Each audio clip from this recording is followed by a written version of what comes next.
Alors on s'est tous connus en fait déjà dans le Nord, vers Lille. Et notre point commun c'est qu'on a tous fait une école de musique qui s'appelle le deuxième, qui est située à Tourcoing, et on l'a tous fait avec un an de décalage. Mais on était dans le même réseau et voilà, on s'est connectés comme ça. Et puis autour d'une date où on m'avait appelé en solo, ben, j'ai appelé chaque musicien individuellement et puis finalement vous avez fait quoi dans cette école? Vous avez fait quoi dans cette école? Que musique Non, on a fait de la musique effectivement, on a fait législation, on a fait tout ce qui a trait justement. C'est pas sexy de faire ça là. Non, mais bon, voilà. Si, c'est très sexy. On y fait quoi, on a fait tout ce qui a trait au côté économique aussi, comment développer un projet. C'est bien, donc on a des écoles comme ça maintenant ici. Clairement. En même temps, ça fait 10 ans qu'elle existe. Ouais, 20 ans. 20 ans. On parle de naissance, Malaika Project, c'est le groupe. Oui. Pourquoi ce nom? Alors, comment dire? La chanteuse s'appelle Malaika. Ouais. Et un jour, notre batteur nous a dit, tiens, parce qu'il y a dans le milieu de la soul, le jazz, tout ça, il y a plein de groupes, c'est Project cela.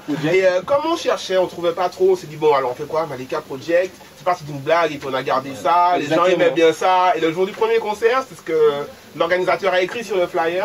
Et donc on est obligé de garder en fait. C'est vrai, on était obligé, mais ouais. Petit à petit, après on a plusieurs fois, on a dit, bon, on change de nom. Quoi. Si on change de nom, c'est maintenant ou jamais. Voilà. Et on fait quoi? Ah d'accord, bon ben on garde. Et voilà. Donc qui sait, peut-être dans un an ce sera... Oh bah non, j'espère que ça va rester Malaika Project, que ça c'est bien. C'est qu'elle s'appellera toujours Malaika. Mais non, ça sonne bien en plus, ce que je vais entendre ce soir. Bon, le nom, ça est très sexy et sur scène, ça crache. Ça crache. Métaphoriquement, je trouve ça étrange quand même. Mais, oh, là, ça crache comment dans votre gauche? Alors, qui fait quoi? Qui arrange, qui écrit, qui dans le groupe là? C'est tout le monde qui arrange. Ouais, alors Malaika écrit. Malaika écrit ses lyrics. Et la plupart du temps, on a soit une vibe personnelle, et puis quand on se voit en répétition, on compose, on arrange ensemble, et on fait tout le reste ensemble. En gros, c'est soit ça part d'un lyrics avec une mélodie que j'ai eue, que je leur ramène, et quelqu'un va lâcher une grille, et ensuite on arrange ensemble, ou le contraire, quelqu'un vient avec une grille, quelque chose, et on commence à jammer autour. D'accord. Et on arrange toujours ensemble. Et donc ça, c'est musique, et au niveau du texte? Les textes, c'est moi qui les écris. D'accord. Bah, c'est obligé que ce soit porté Malaika Project, les gars.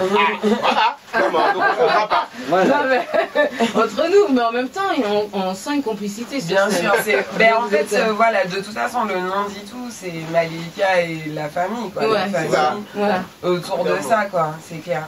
Parce qu'à part, il y a des groupes comme ça, des membres de groupes qui jouent ensemble et ils se voient pas du tout dans la vie. J'ai l'impression que c'est l'inverse. Ouais, limite parfois. Non mais oui, c'est vrai, c'est comme ça. Et puis aussi, quand on s'est formé, on a vraiment été soudés tout de suite. On était tous super motivés, donc on répétait 2 à 3 fois par semaine. On se voyait encore les week-ends pour répéter, pour jouer. Et du coup, ça a toujours été comme ça, un équilibre entre... Enfin, il n'y a pas de limite entre travail, plaisir, tout est lié et du coup on prend de toute façon on prend du plaisir à faire notre travail, c'est bien pour ça qu'on le fait. Et voilà quoi. Alors il y a un mélange de rythmique, de son, il y a vraiment un métissage on va dire. C'est volontaire, c'est vraiment ce que vous voulez. Et c'est l'accouplement avec Luc Mam qui a donné le métis. Non, sérieusement. Non mais ça révèle encore le concept musique marron. C'est vraiment l'idée de la musique affranchie et on a vraiment tous nous n'étions point saucissonnés, hein, on est descendus tranquille. Non mais voilà, oui, c'est vraiment une volonté de mélange des musiques noires en fait. Franchement, moi j'ai vraiment cette idée que voilà, on est tous sortis du même endroit, on a certes été explosés aux 4 coins du monde, mais il y a quand même cette racine-là que on cherche à rassembler en fait. Là je viens de voir, je viens d'écouter quelque chose, vous avez revisité un peu le rythme reggae. Oui, voilà, entre autres. Ouais, en fait, voilà. L'idée de base, c'est mélangeons, mais du coup, mélangeons pour faire créer. C'est une alliance, quoi. C'est un lionnage, on va dire. Exact, c'est vraiment le lionnage. C'est pas juste mélanger pour apposer l'un à côté. C'est vraiment relié. Si on mélange et que ça ne crée rien d'intéressant, on mélange pas. On mélange pas juste pour mélanger. Ça marche des recettes, mais bonnes. Par exemple, si tu mélanges de la farine avec de l'eau et du lait, ça fait des crêpes, c'est bon. On essaie de faire des crêpes musicales. Et puis on fait des crêpes antillaises, donc on rajoute de la cannelle, du citron, de tout ça, quoi. D'après je mange pas, mais. Alors vous êtes un groupe jeune. 2013. Oui, là on aura clairement 2 ans. En janvier 2015. 21 décembre. Ouais, le 21 décembre. Oui, janvier. Oui, mais le 21 décembre, Jonathan était comme ça, assis au premier rang, en train de me regarder, en train de taper sur lui. Donc on peut dire que j'étais déjà là. Donc oui. C'était où ça? C'était au Team Bar à Lille et c'était pour la fin du monde. Fête de la fin du monde, 21 décembre. Ah oui, ouais, la fin du monde. On devait tous mourir. Donc le concept, c'était venir mourir avec nous. Voilà. Et sauf que nous, on est nés ce soir-là en fait, puisqu'on a pris tellement de plaisir à ce concert-là qu'après on a décidé de continuer. Et comme la planète n'a pas explosé, on est encore là. Ok, et Jonathan est arrivé après, il est arrivé pas après, pas beaucoup. Voilà, et à l'époque en fait, Livio qui est multitâche, et jouait au clavier en même temps qu'il faisait un peu de percu. Et donc avec l'arrivée de... Faut pas dire ça comme ça. En même temps, on pensait que je faisais les trucs en même temps. Et alors, 2 pieds, 2 mains. C'était les 2 fonctions qu'il avait dans le groupe. Et dans la nouvelle formation, Jonathan est passé au clavier et Livio a pu vraiment développer un set de percussions. Ok, vous produisez souvent à Lille? Oui, depuis la rentrée, on est plus souvent sur Paris qu'à Lille, hein, finalement. Mais on est toujours là. Alors, vous avez eu une super expérience quand même dans votre première année de naissance. Et le truc, franchement, je pense que beaucoup de gens vous jalousent. C'est d'avoir fait la première partie de Johnny Clegg. Mais moi je chante pas, mais je suis jalouse, je l'adore quoi. Même nous on est jaloux de nous-mêmes. On aurait adoré être dans le public et nous regarder jouer sur notre première fois. C'est un truc d'égotisme, genre le gars aurait adoré être du public pour pouvoir se regarder quoi, c'est clairement. Mais non, mais une 5e dimension. Exactement. Mais en tout cas c'était génial, 5000 personnes, des super moyens techniques. Repris en vidéo, en intérieur et en extérieur. Il y avait énormément de monde et une super vibe, c'était génial. Et c'était où exactement? C'était à l'hippodrome de Marc-en-Barœul. Et comment vous avez décroché ce truc-là, franchement? On a fait un tremplin. Ah, vous avez fait un tremplin? Exactement, il s'appelle le Derby Box. D'accord. Des fois, les tremplins, ils sont un peu à double tranchant. Pourquoi? Eh ben, parce que des fois, les tremplins. Parce que c'est vrai, mais des fois, les artistes font des tremplins et ils regrettent après. Et finalement, pour vous, ça a été le coup positif, quoi. Oui, mais nous aussi, il faut clairement dire que dans le style hybride qu'on a, c'est pas les tremplins ne se bousculent pas pour nous avoir, en fait, parce que c'est vrai. Soit variété française, des trucs très définis. On va pas se voiler la face, voilà, dans un style qui est vraiment hybride comme le nôtre, c'est pas évident d'aller dans les chemins mainstream en fait.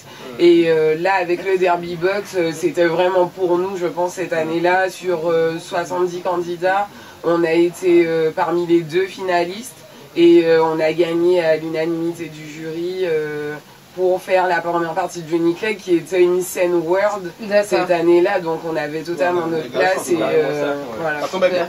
Ok, et alors il y a un EP qui est sorti, combien de titres?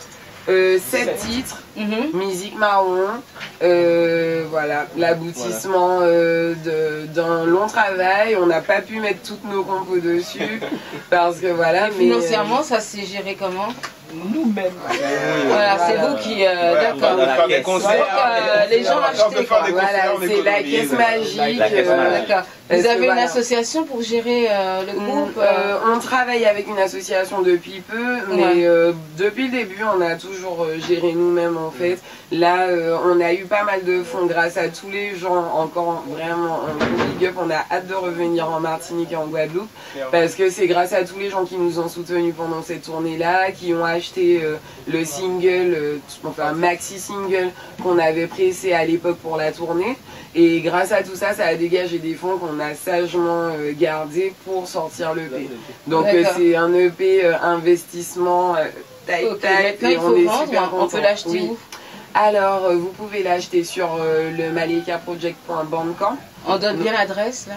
Oui, maleikaproject.bandcamp.com.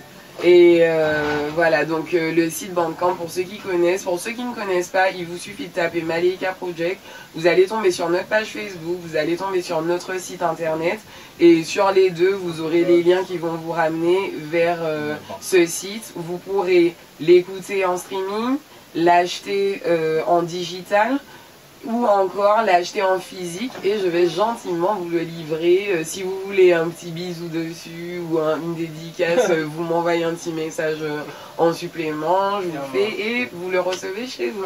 D'accord. Et voilà. Contactez par message privé, chaque musicien individuellement, si vous le voulez.